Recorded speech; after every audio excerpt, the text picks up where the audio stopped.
Name, image, and likeness, or NIL for short, allows college athletes to receive financial compensation. To understand more about what NIL really is, I spoke with St. Bonaventure men's basketball general manager and former senior ESPN NBA insider, Adrian Wojnarowski. Name, image, and likeness is, essentially what college athletes now receive in exchange for either services or endorsements. But essentially it's, in some cases for student athletes, a significant amount of money that goes along with playing NCAA sports now.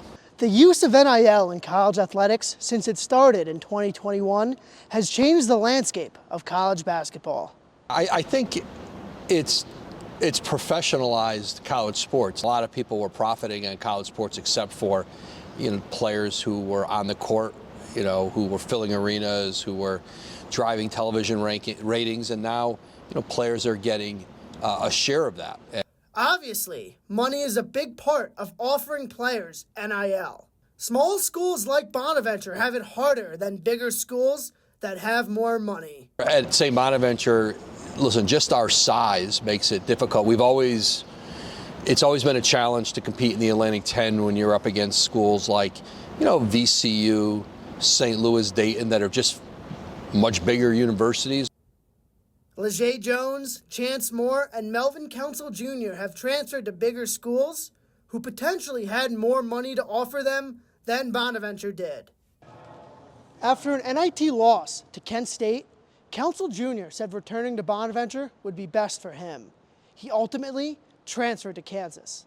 This shows how NIL can really change things.